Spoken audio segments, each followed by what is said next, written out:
Hey everybody, how are you doing? Welcome to Isabella Bank's YouTube channel. It's Tuesday again, people, and you already know what that means. Another episode of Confessions of a Female Founder just dropped, and I'm back to do what I do best: review the episode of Confessions of a Female Founder. Today, we're diving into episode 7, and let me tell you, this one's titled Bootstrapped and Booming, featuring Kitsch's very own Cassandra Morales Thurswell.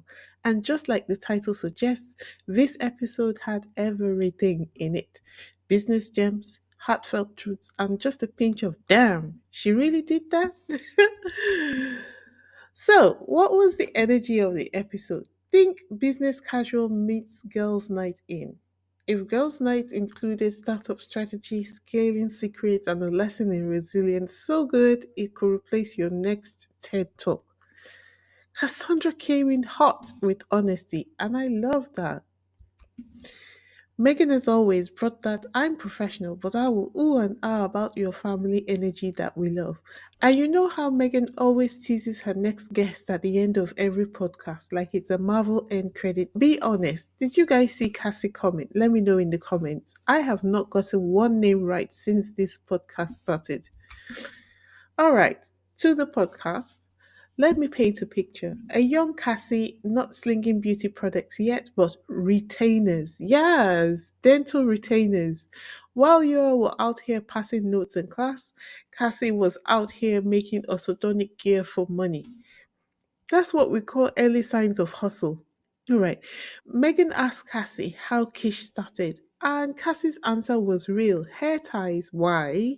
Because she could actually make them herself. And the name, she looked at her creations and thought, yeah, this feels a little Kish. And there the name was born.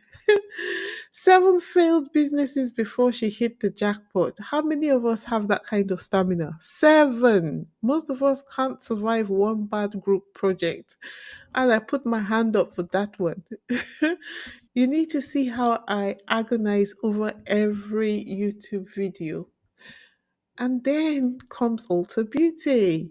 She reaches out to a buyer on LinkedIn because, yes, closed mouths don't get fed. And the buyer hits her with, see you at the 20,000 Beauty Expo. And Cassie was like, hard pass. We find out that it was because the ticket costs 20,000 to get into the expo. Instead, she hits the buyer with the ultimate curveball. Should we do lunch instead? Who needs a booth where you've got confidence and a lunch menu? That moment right here, honestly, that is excellent. That is persistence. That is thinking outside of the box. This is how scrappy meets savvy, right? Before we continue, if this is your first time on this channel, please hit the subscribe button, the like button, and leave a comment or two in the comment section. If you have visited before and you have not yet subscribed, let today be the day you decide to subscribe, okay? Thank you to all my new subscribers. We're on a mission to get to 10K subscribers. For those who have been listening to me but have not yet subscribed, please go ahead, hit the subscribe button. Take a leap of faith with me today and go ahead to subscribe. For those who have been rocking with me from the beginning, thank you, thank you, thank you. Don't forget to leave a comment in the comment section and also hit the like button. Right, so going back to Cassie, right? Cassie breaks down the 3 eras of womanhood like it's the Beyonce Renaissance tour. She was like, founder and wife, this is where you wear all the hats and everything feels very chaotic. And then you move on to the next stage. You're doing relatively well with the business, but as the business scales, you begin to encounter more problems, especially that of managing the people that you're bringing onto your team, and then deciding which bits of the business to delegate. And then you've scaled. So now you're a founder, you're a wife, and you're a mom. And this is where the game really changes because you've scaled up, you've become much bigger, you're a lot more successful, but you're also dealing with the bigger problems. When Megan asked Cassie how she coped with the transition from each stage to the next one, she admitted that she would have done a lot better if she had done some training on how to manage people at the early stages of the business. And she also does meditation. It helps her center her mind and clarifies what needs to be done, clarifies where she is now. And then journaling, I think all of these steps that people talk about that they need to take to help them manage their mental health actually dismissed. Like, it's almost like who has time to meditate and journal when your business is on fire? But I think that's the whole point, isn't it? Because the more responsibility you have as your business grows, the more anxiety increases within you as well. And so, of course, you've got to find a way to slow yourself down enough for you to be able to take care of your mental health. Now, if you thought Cassie was a hustler, wait until you meet her daughter. One day, she says, Cassie told Megan that her daughter wanted to buy something one day. And Cassie was like, cool, make a product, sell it, and buy your own stuff, whatever it is that you want to buy. So this kid whips up a candy kebab, and during the LA fires, she sold lemons on the street. Like, she's Shark Tank's youngest contestant. She made $800 and donated all of it to the firefighters.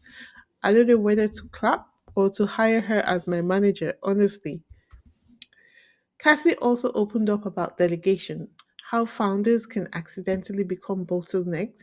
She said that the thing that made her best at product development started becoming the hardest part to manage as CEO. So, what did she do? She did what real bosses do. She hired strong product developers to carry that vision.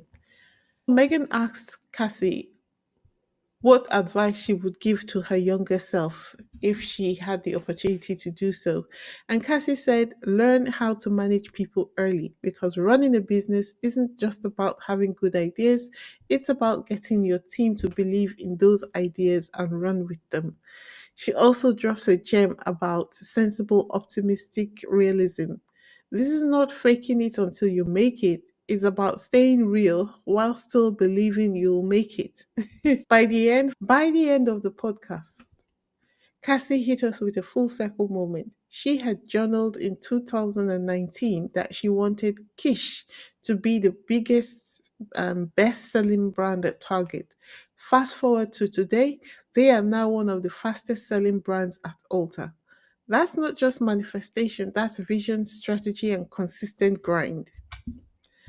So, thinking about rating the podcast, right? Cassie's storytelling was A1. She was very much in sync with Megan's questions. They were thoughtful and not fluffy. They are dynamic, authentic. I can absolutely say authentic, like old friends catching up with mics and business plans. Honestly, my only complaint, there wasn't enough time. It felt like we are just getting warmed up when it ended. Like when your Uber pulls up and you're only halfway through your drink. So if I had to rate it, it would be a 4.8 out of 5 bootstrap bus babes. Listen to this if you're a founder, a hustler, a dreamer, or just someone who knows, or just someone who wants to know what it takes to go from kitchen table startup to nationwide shelves. If you have loved this review, hit that like button like Cassie hit Nordstrom with that first order. Drop your thoughts in the comment section below. Did you know Cassie's backstory? What would you have done if it were you at that 20K expo moment?